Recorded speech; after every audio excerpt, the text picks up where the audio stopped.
Buenos dias. That was amazing. So my name's Adjoa Andoh. I'm so thrilled to be here. I'm so honoured to have received an award from Jody and his committee from Fair Saturday Foundation. I guess I'm best known in this country for Bridgerton, for Lady Danbury. Why do I love Lady Danbury? She's fabulous. She is an independent woman at a time when women were owned by men. She has her own power at a time when women were powerless. And because of the circumstances of her life, she wants to open her arms wide to call people in towards her. Oh, it's me. I love her because Lady Danbury is an invitation for audiences to see themselves. I think about my mother, my grandmothers, my aunts, the best friends of my mother, my grandmothers and my aunts, all those women who made joy from difficult circumstances, who took people in, who took care of them, who comforted, who nourished, who sometimes admonished, but who cared for people and who lived lives that were rich and joyful. And I wanted to welcome audiences in to see themselves, to think of their mothers and their aunts, the best friends. I also delight in the show because I know that there will be people who look like me who will be watching a fabulous historical drama and seeing themselves in a joyous way. In a way that's perhaps unfamiliar. And I love the show because it has shaken up the drama landscape for historical dramas around the world. That's interesting to me.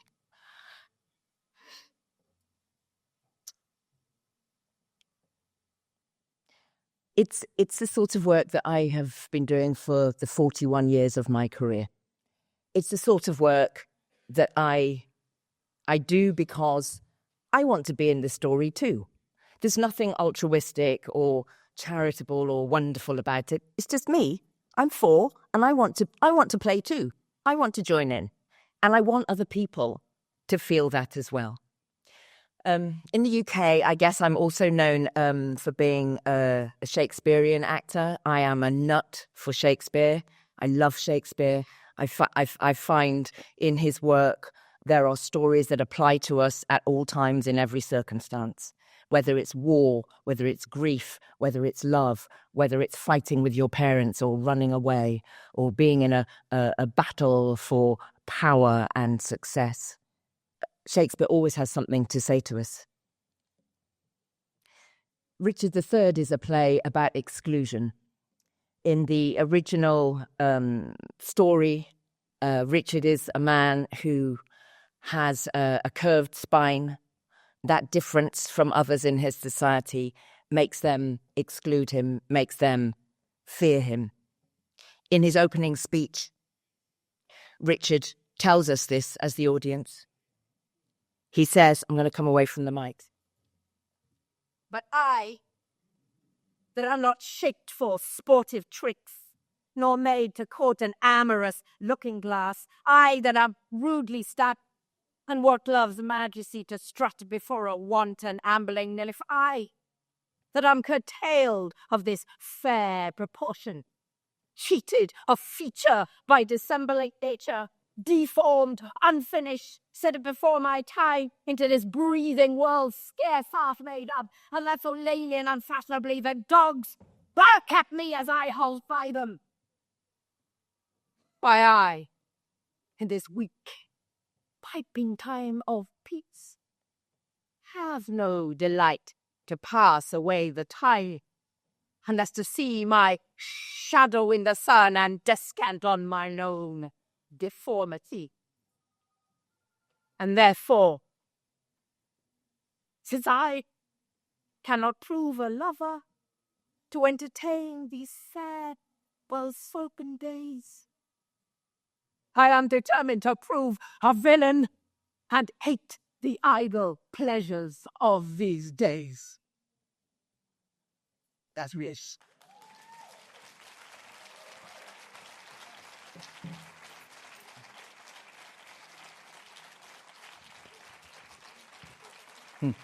Gracias. Now, why do I talk about that? Why did I want to show you that little bit? Because Richard is not seen for who he possibly could be. He is seen for the way the society wants to judge him.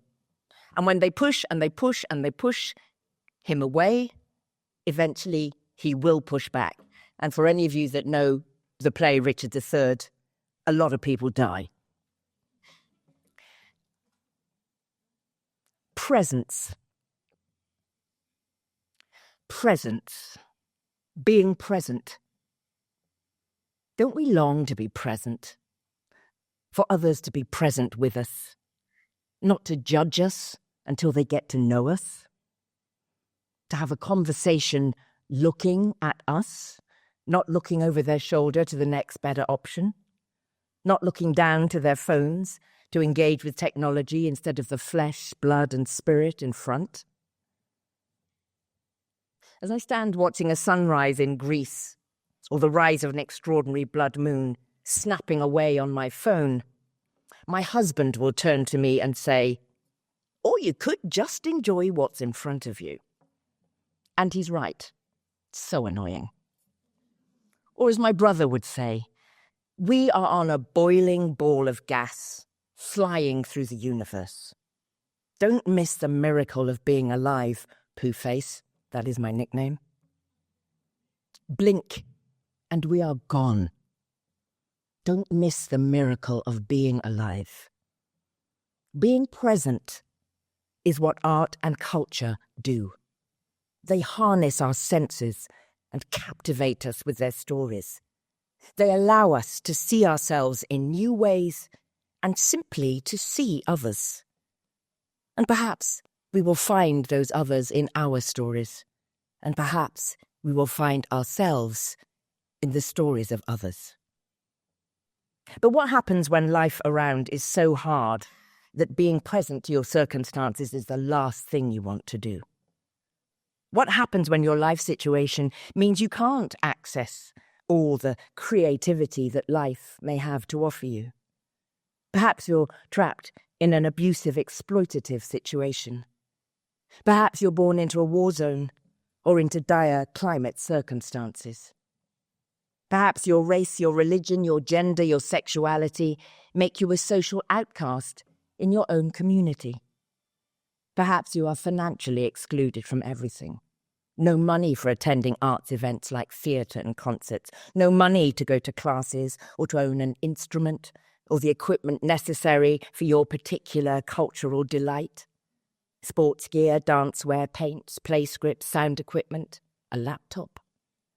What happens when austerity and economic downturns are the reasons given for the cuts to arts budgets, as if the place of play and wonder and creativity that we exercise from babyhood, as intrinsic to our natures as is breathing? What happens when the arts are regarded as an unaffordable luxury? We lose the glue that binds us as human beings. We lose great rivers of joy and release in our lives. We are reduced and fractured and fractious, and so fearful and angry, and all of this supercharged by social media. Today, our social media engages the world by enraging the world. It teaches us to see others as our adversaries, rather than seeing them as simply human as we are. We are encouraged to engage in common enemy intimacy, where the only thing we have in common with people we don't know is that we all hate the same people. Who is within the scope of our empathy? Our enemy is at the farthest edge of that empathy. So as creators, there is so much work for us to do to build bridges, to bridge divides. We have to advocate for the voiceless in our storytelling, with sincere, disciplined entertainment. We have to take our stories to where people are, We have to agitate for more provision, for better provision, for equal access. If the heart longs for creative engagement, we must work to break down the barriers. Because we live at a time of seemingly intractable problems. The world is on fire. Death from human action brings fresh horror on a daily basis. No spaces are sacred, be it a school, a place of worship, a political rally, a hospital, or even a golf course. The earth is flooded, parched, erupting, and melting. And political and social discourse is polarised, crude, and violent. And we are artists. So what is our response? I would argue that we are to be a reconciling presence in this world. We are to love this world. We are about soul work. We are spirit talkers, shamans, priests, griots, storytellers who reflect the world's concerns and joys and anguish back to the world. Someone at lunch yesterday, we had a Fair Saturday lunch, said to me, the word culture finds its root in the word cultivate. We artists work in the sphere that is about nurture and not destruction. We grow, we create, and because we create, we hold the line for hope. The act of creation is only ever a hope-filled act. But what about the creativity of the enslaver, the trafficker, the global capitalist focused only on profit and the bottom line, or the creative politics of the demagogue? Is there not creation in their works too? The creativity of othering, of exploitation, of more and more? We must interrogate the intentions behind creativity. To bring more love and engagement, or to put up more barriers and enforce more exclusion. Intention is everything. And because we live more and more in a polarized echo chamber, reinforcing and validating only opinions within this chamber, we have to constantly guard against our own chambers, however righteous we think we are. Oh, we all hate Trump, right? Oh, we all hate Putin, right? It's lazy. What do we love? We have to love harder, intentionally. We have to be countercultural in the ferocity of our love and strategic in our love's expansion. We have to fight for access to culture for all. In the UK, in so many ways, we are reverting the gig economy with no security or workers' rights, poor diets, poor health outcomes, poor housing, poor educational outcomes. As William Burroughs always said, who profits? Follow the money. Our culture is becoming the preserve of the moneyed classes.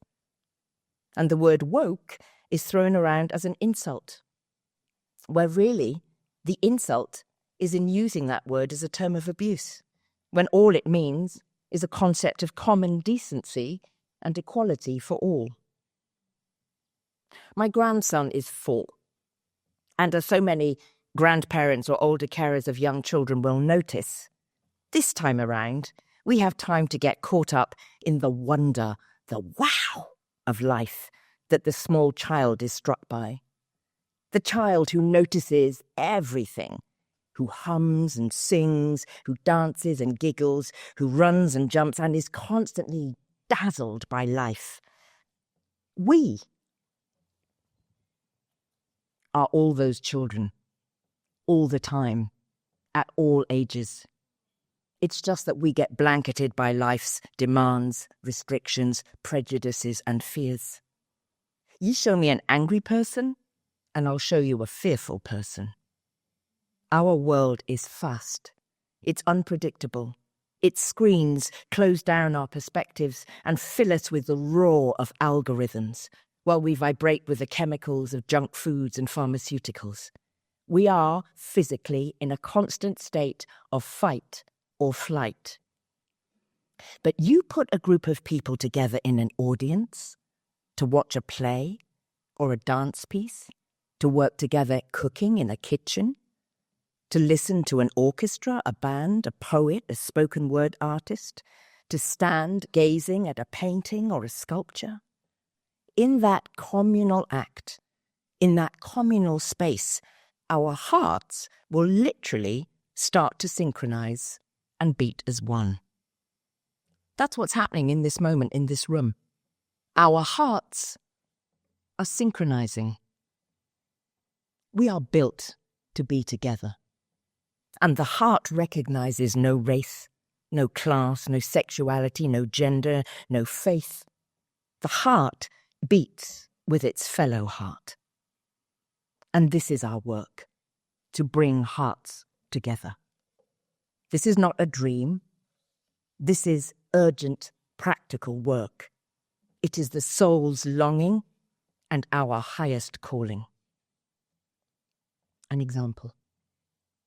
Last Sunday was the 40th anniversary of the Brixton uprisings.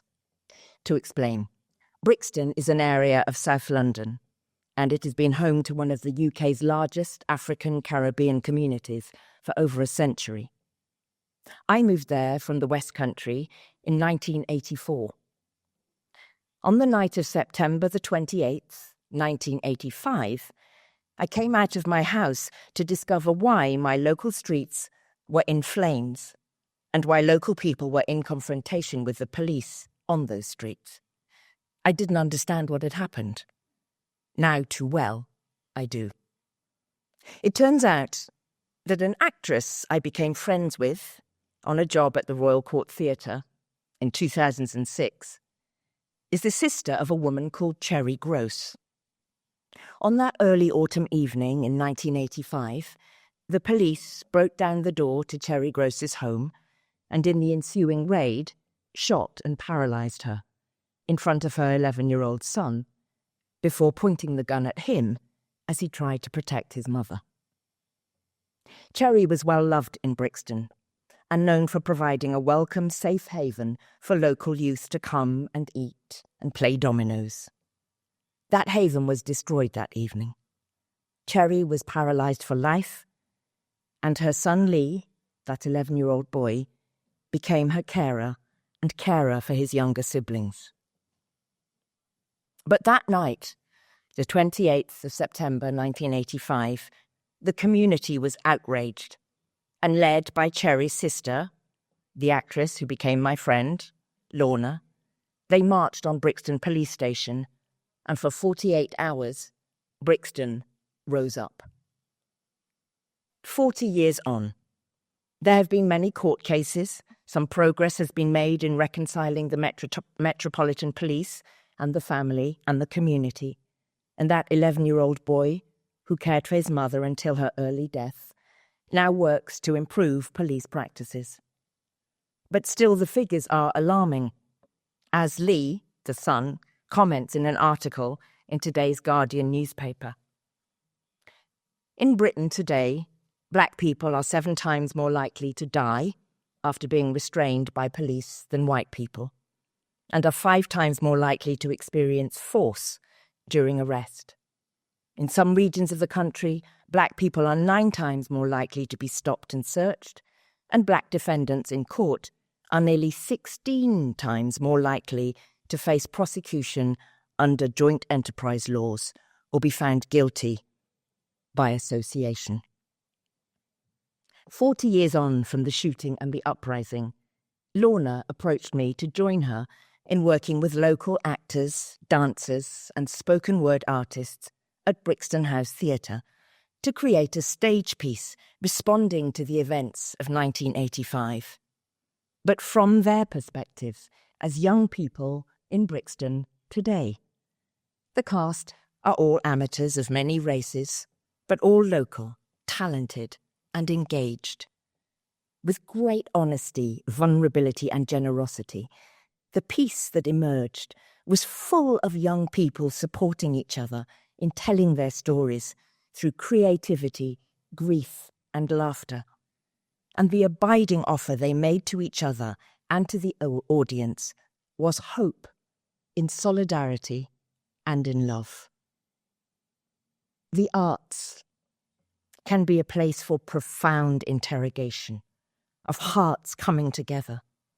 The outcome may not always be predictable, but the process always holds space for reflection and perhaps new revelation.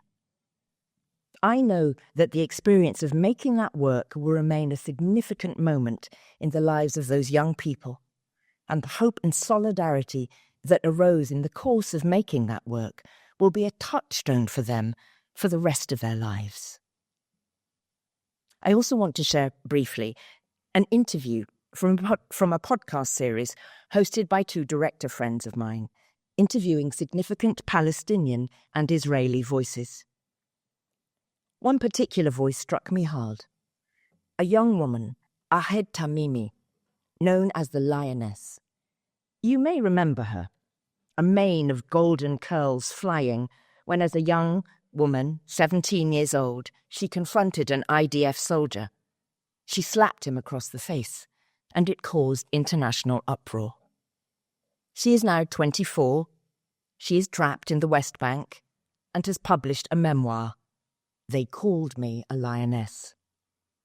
In an hour-long interview, although Ahed is held up as a resistance activist and the face of Palestinian defiance, as the conversation moves along, what I heard was not the voice of a hero, but rather the voice of a human soul trapped in a role she did not choose, longing to discover who she might be in the world, how she might live, what she might love and delight in. Ahed, by dint of the accident of her birth, has never been afforded the opportunity to discover her soul's calling. Don't we all yearn for that discovery?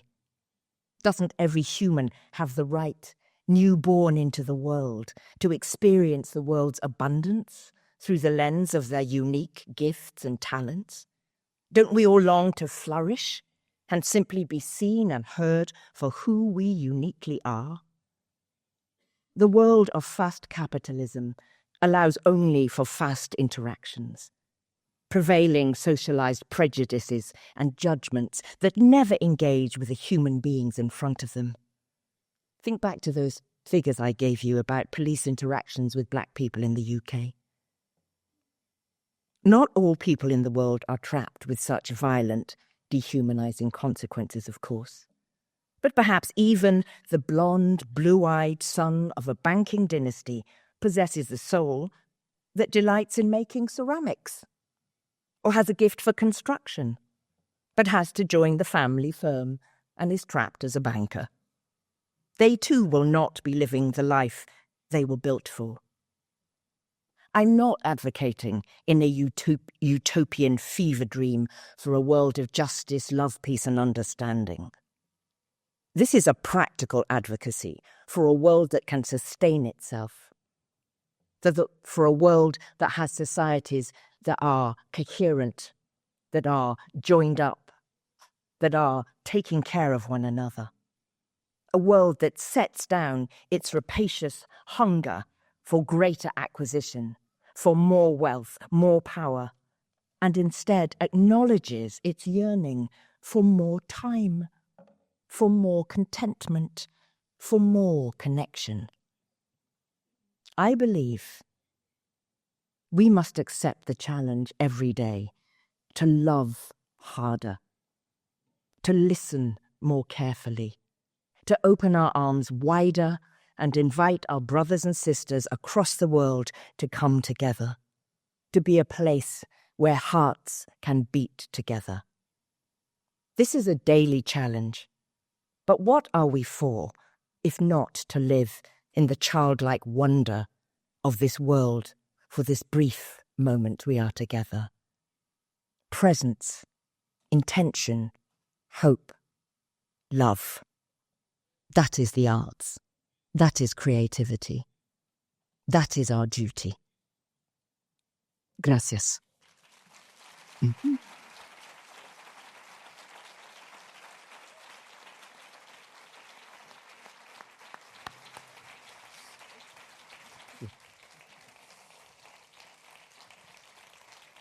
Adjoa, thank you. Such an inspiration. You are a force of nature. Hacer Adjoa, vamos a llamar a otra fuerza de la naturaleza desde el local. Pasado mañana está todo el mundo pendiente porque se estrena el nuevo disco de Taylor Swift. A finales de noviembre estará todo el mundo pendiente porque se estrena la nueva temporada de Stranger Things, la 5ª. Y como personas de mi equipo saben, hace unos meses se pusieron a la venta las entradas de Bad Bunny y son fechas marcadas en la agenda. Y es lo que pasa cada vez que María Goiricelaya estrena una obra. Ya son como must be events, como dicen aquellos, ¿no? María Goiricelaya es una persona que, además de creadora, dramaturga, tanto aquí como en otros lugares, Centro Dramático Nacional, Matadero, etcétera, etcétera, sería muy larga la lista, está constantemente pensando en nuevas creaciones escénicas, muy habitualmente desde el incómodo. Podríamos hablar de Yerma, podríamos hablar de todas sus últimas obras. Ahora están todos invitados a R&J. Se dice bien así, María R&J. Romeo y Julieta, ¿no? Sobre creaciones, sobre textos de Shakespeare, que está en la sala BBK. Quedan todos invitados. Entonces nos gustaría llamar a María al escenario para que, al igual que Adjoa desde el local, nos dé luz y nos provoque, porque estos tiempos revueltos, apasionantes, optimistas, pesimistas, hay razones para todo, necesitan incomodar desde la escena. Y María es una experta en ello. Así que, María, es que ricasco.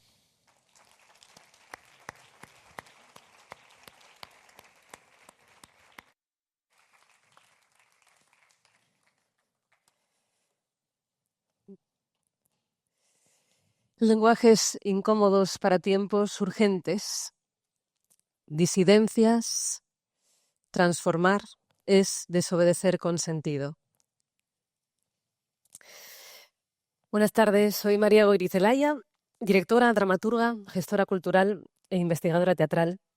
Y querría primeramente dar las gracias a Jordi por esta invitación al BKS Forum y a esta charla que lleva este título, porque como creadora, como disidente y desobediente, me siento muy representada por estas palabras. Así que gracias, Jordi, Sayoa, Natalia, a todo el equipo del BKS, por hacer que hoy esté aquí y además junto a esta admiradísima mujer que no tiene sino luz, brillo y fuerza. Adjoa, toda mi admiración.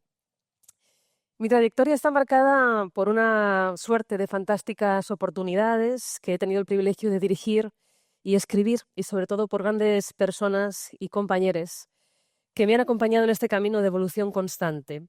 Un camino marcado por piezas que han recorrido desde la creación del primer club feminista en España, el conflicto vasco, el fabbing, la nomofobia o el abuso a menores dentro de la familia, entre muchos otros temas.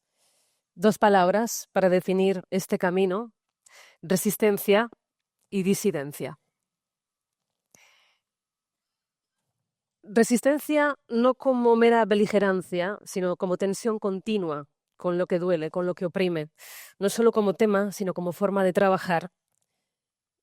Y disidencia, entendida como oposición, como cuestionamiento, como divergencia frente a estructuras de poder, normas sociales y discursos oficiales, como escenario problematizador que abre preguntas, presenta conflictos y muestra heridas sociales abiertas.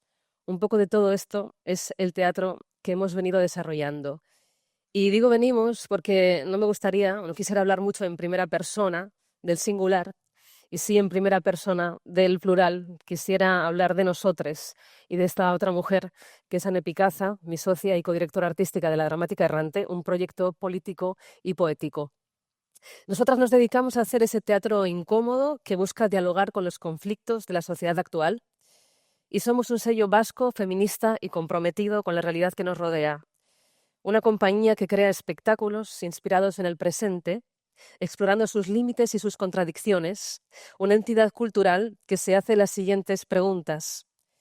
¿Cómo podemos practicar la resistencia, la responsabilidad y la solidaridad y cómo podemos las creadoras y creadores escénicos hacer de este mundo globalizado un lugar mejor.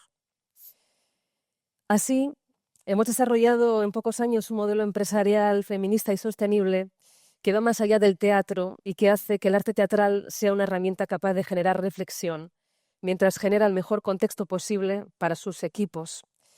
Después de años trabajando para otras compañías y entidades culturales, nosotras creamos la dramática Errante en 2021 y lo hicimos de alguna forma sentando las bases de lo que hoy son los principios de nuestra cultura empresarial. El feminismo interseccional como base, incorporando una mirada feminista en todas las áreas y revisando nuestras prácticas para no reproducir violencias ni jerarquías ocultas. El trabajo desde estructuras horizontales y democráticas, fomentando la transparencia y la corresponsabilidad artística, priorizando los equipos pequeños para mantener la cercanía y el cuidado y repartiendo el liderazgo según el proyecto y las competencias, colocando los cuidados en el centro de la organización, el respeto por los ritmos humanos y emocionales, la planificación de los descansos, la conciliación familiar y la salud, y extendiendo también estos cuidados al público y a la comunidad, diseñando experiencias seguras, accesibles y acogedoras. Apostando por una economía sostenible, responsable. Lo que entra vuelve a invertirse en el territorio, en el equipo y en los procesos, no aceptando proyectos que contradigan nuestra ética, aunque signifiquen ingresos mayores, ajustando los presupuestos para garantizar salarios justos y apostando por producciones sostenibles. Y todo ello generando un impacto social y comunitario, dejando huella en el territorio y haciendo que nuestras obras y acciones tengan un efecto transformador real. Nosotras no solo hacemos teatro, generamos tejido social, cuidamos a las personas que lo hacen posible y demostramos que un modelo cultural feminista y sostenible es viable y replicable. Ahora bien, ¿cuál es nuestro planteamiento en torno a la transformación? ¿Cómo puede el teatro convertirse en un acto de desobediencia consentido? Vivimos en un tiempo en el que muchas de nuestras acciones cotidianas están atravesadas por inercias de desobediencia pasiva. Consumimos sin preguntarnos qué sostenemos con ese consumo. Aceptamos la precariedad como si fuera un destino inevitable. Nos dejamos arrastrar por discursos que alimentan violencia, individualismo e indiferencia. Y sin apenas darnos cuenta, la obediencia se convierte en rutina y la rutina en una forma de sometimiento. Ante este escenario, nosotras creemos que el teatro tiene una oportunidad y una responsabilidad, la de convertirse en un acto de desobediencia consentido. Desobedecer no significa simplemente negarse, significa abrir una grieta en lo establecido para dejar entrar otra posibilidad. Significa crear un espacio donde lo que parecía fijo se pone en duda, donde lo invisible adquiere forma, donde lo imposible se imagina. El teatro en su esencia ya es una forma de resistencia, porque mientras el mundo digital nos arrastra a la velocidad, a la fragmentación, el teatro exige presencia, exige pausa, exige atención compartida. Mientras se nos empuja el individualismo, el teatro solo existe en comunidad, en el aquí y ahora de un grupo de personas que respiran juntas y que se sientan en un patio de butacas a sentir. Y esa simple reunión ya es una forma de desobedecer al mandato de la soledad y del aislamiento. El teatro también desobedece a la lógica del consumo rápido. No ofrece productos desechables, sino experiencias que dejan huella. No responde a algoritmos, sino preguntas humanas. No uniformiza, sino que multiplica las miradas. Cada función es irrepetible, un recordatorio de que no todo se puede reproducir ni controlar. Pero la desobediencia en teatro no debe ser solo formal, debe ser también política, social, poética. Desobedecer es elegir narrar lo que otros quieren silenciar. La precariedad laboral, la crisis climática, la migración, la desigualdad. Es poner en escena cuerpos, lenguas y voces que no encuentran espacio en otros lugares. Es recordar que hay otras formas de estar en el mundo. En un sistema que fomenta la indiferencia, el teatro puede devolvernos la empatía. En un tiempo que nos invita a obedecer al ruido y a la distracción, el teatro nos devuelve el silencio fértil, la atención plena, la capacidad de escuchar. La pregunta entonces no es solo cómo el teatro puede desobedecer, sino cómo podemos desde el teatro aprender a desobedecer con sentido en nuestras vidas. porque lo que ocurre en escena no termina en el escenario, siembra en cada espectador y espectador una semilla, y esa semilla puede convertirse en mirada crítica, en gesto solidario, en acto de resistencia cotidiana. El teatro no cambiará el mundo por sí solo, pero puede recordarnos que el mundo se puede cambiar. Y ese recordatorio, en tiempos de obediencia pasiva, ya es un acto revolucionario. 5 proyectos en 5 años y un trabajo ímprobo. Esta es nuestra pequeña revolución, nuestra aportación a las artes escénicas vascas y a la sociedad. Hacer uso de esos lenguajes incómodos, de esos temas que sacuden para hablar de lo urgente, porque vivimos en tiempos donde callar nos hace cómplices. Y porque no creemos en un público pasivo. Creemos en las personas que se sientan en una butaca, creemos que esas personas son parte del dispositivo político. Y por eso el teatro para nosotras no es refugio, es grito, es herramienta, es incomodidad necesaria. La escena debe ser un temblor que atraviesa al público y lo enfrenta a las urgencias del presente. Las memorias invisibilizadas y la impunidad histórica, las violencias normalizadas, las desigualdades estructurales, la emergencia climática y ecológica, las migraciones, el autoritarismo, la censura, la salud mental, la soledad. De ahí nuestra preocupación. ¿Cómo podemos desde el teatro aprender a desobedecer con sentido en nuestras vidas? ¿Y por qué? ¿Por qué el teatro? Primeramente, porque nos enseña a recuperar la presencia, como decía esta increíble mujer, en un mundo donde nos empuja a la velocidad, a la dispersión y a la multitarea constante. Asistir a una función de teatro es un acto radical. Es detenerse, es escuchar, es mirar con atención. El teatro nos entrena en el arte de estar presentes, de habitar el aquí y el ahora, y esa ya es una forma de desobedecer a la prisa, al ruido y a la distracción. Segundo, porque el teatro nos devuelve lo colectivo. Mientras muchas dinámicas sociales nos aíslan y nos encierran en burbujas, el teatro solo existe en comunidad. Ahí están el público y los intérpretes respirando juntos en un mismo tiempo y espacio. Y esa experiencia nos recuerda que lo humano se construye en el encuentro, no en la soledad.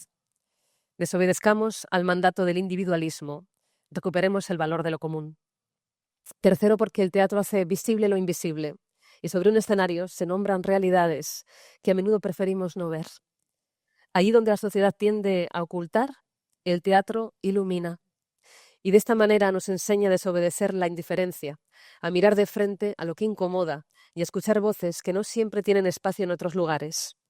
Cuarto, porque el teatro ejercita nuestra empatía, expande nuestra sensibilidad. Descubrimos que somos capaces de comprender y sentir junto a otros, incluso muy diferentes. En un mundo donde el cinismo y la apatía parecen dominar, el teatro nos enseña a desobedecer esa frialdad, esa frivolidad, y a recuperar la capacidad de emocionarnos y de cuidar. Y quinto, porque el teatro nos invita a imaginar futuros posibles. Cada obra es un ensayo de lo que podría ser, utopías, nuevas formas de vivir y relacionarnos y nuevos mundos, en definitiva. Allí donde el sistema nos dice que nada puede cambiar, el teatro abre la puerta a la imaginación. Y de ese modo nos enseña a desobedecer el fatalismo y a creer que el cambio es posible. Y por todo esto creo que el teatro no solo desobedece en escena, sino que nos ofrece un aprendizaje vital. Nos demuestra cómo trasladar esa desobediencia con sentido a nuestras vidas cotidianas. Nos anima a resistir en lo pequeño, en lo diario, en la manera en que consumimos, en cómo nos relacionamos, en cómo escuchamos y en cómo cuidamos.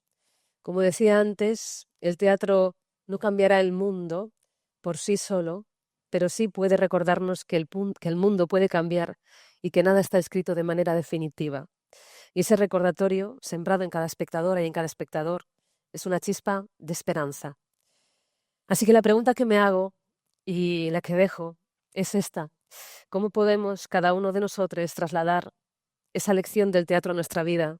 ¿Cómo podemos aprender juntos a desobedecer con sentido, a resistir la obediencia pasiva a lo destructivo y abrir espacios para un futuro más justo y más humano? Porque quizás la verdadera revolución comienza ahí, en un escenario que nos recuerda que todo puede ser diferente y en una vida que se atreve a vivir como si así lo fuera.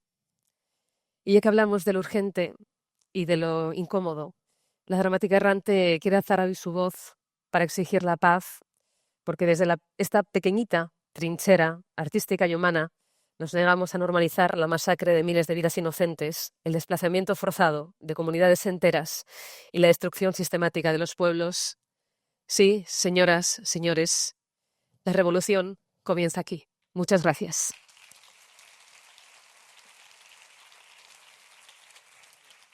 ¿Sí?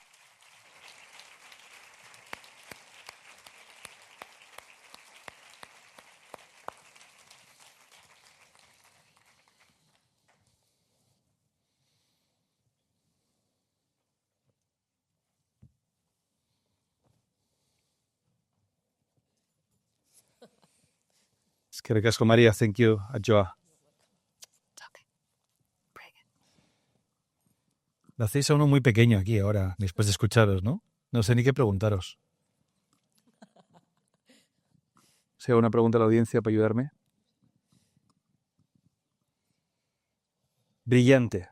O sea, la primera pregunta que os haría, vamos a hacer 3 preguntas solo porque vamos a ir atropellos de tiempo, es ¿de dónde sacáis tanta fuerza? Go ahead. You know, I'm going to be dead soon. I may as well just enjoy my life. Yo espero no morir pronto, como dice ella. Yo creo que la fuerza, sí, y hablo por aquello que nos lleva, ¿no?, a crear, tiene que ver, primeramente, yo creo que con la justicia. Creo que esa sensación de que el mundo debería ser más justo es algo muy poderoso y a mí eso me quema por dentro. O sea, en el fondo... Adjoa, please. No, sorry, I'm being silly, but I'm not being silly. I just think we're here for a short time and we should be living our lives as fully as possible. Now, if you have found in your desire to live your life as fully as possible that there are things that restrict you, it makes you pay attention to what those restrictions are, and it makes you pay attention to how you can flow around those restrictions, remove those restrictions, transform those restrictions into bridges. So I think that the energy to shift situations in the world comes about because you want to have more of the world to be in, and you want other people to have that too. En el fondo, vosotras, en lugar de actrices, dramaturgas, creadoras, personas de escena, vosotras sois transformadoras. Otra cosa es que lo hagáis a través de la escena, como podríais haber elegido otro camino, ¿no? Las dos hablabais sobre el poder transformador de lo que hacéis en el escenario. Ahora hay debates o hay discusiones sobre si hay más o menos cultura accesible, ¿no? Pero tengo la duda de ¿a qué llamamos cultura y a qué llamamos pure entertainment? Es decir, en este mundo complejo cada vez más estamos viendo que las personas, la sociedad necesita cosas frescas, morfinas, opiáceos, para no pensar, porque claro, cuando vas a una obra de María, que por cierto invito a todo el mundo que tenga la oportunidad este viernes o domingo a la sala BBK, a R&J, es insultante que solo valga 12 euros. Lo mismo que una raba sin un par de... No, ahí está parte de la voluntad de Sala BBK también de democratizar la cultura y de hacerlo accesible. Pero tiene que estar lleno, hay que llenarlo. Viernes, sábado y domingo. ¿Estamos llamando cultura transformadora a cosas que son puro entretenimiento? O cómo, dicho de otra forma, ¿cómo podemos atraer a la gente a determinadas obras de teatro, a determinadas creaciones que son transformadoras? Pues curiosamente tuvimos ayer una charla muy interesante también en la comida sobre cómo funciona la diferencia, ¿no?, de cómo funciona el business dentro de las artes escénicas o del teatro en diferentes lugares, ¿no? Hablábamos de cómo funciona en Londres, cómo funciona aquí y qué es lo que se está ofreciendo como cultura o como entretenimiento, que yo creo que, el entretenimiento también es muy importante. Quizá no sea lo que Adjoa y yo ¿no?, estamos más llamadas a hacer por ese lado. Pero yo creo que sí que es verdad que en determinados contextos, ¿no?, es crucial sentar bien las bases de aquello que llamamos transformador, ¿no?, o de qué es esa cultura que para nosotras o para mí en este caso no tiene sentido como cultura transformadora, o qué es lo que estás llamada a hacer dentro de lo que en tu ámbito puedes desarrollar. Y yo creo que sí que hay cierta diferencia, sí que sobre todo por los lugares, ¿no? Quizá hay un sistema más de business, si queremos llamarlo así, en los grandes lugares de exhibición escénica, como son los grandes puntos de referencia, Nueva York, Londres, etcétera. Y poco a poco se han ido trasladando también a otros lugares y abarcando un poco esto de que es este entretenimiento masivo. Pero yo no diría, o diría por lo menos que ambas son necesarias o ambas deben coexistir. Sí que es cierto que la parte que empuja a lo social, yo creo que tiene que estar más presente que nunca por el contexto en el que estamos viviendo actualmente. Ya, ¿cómo lo ves? Porque cuando hablamos de transformación y entretenimiento, por supuesto que tiene que existir todo, ¿no? Es una cuestión de equilibrio. For me, it's all entertainment. I don't like to make a distinction. There's a variety of forms of entertainment, and as I said when I was talking, for me, the work needs to be sincere, disciplined entertainment. So that means, we have a dance show, Strictly Come Dancing, in the UK. I am there every Saturday night on my sofa.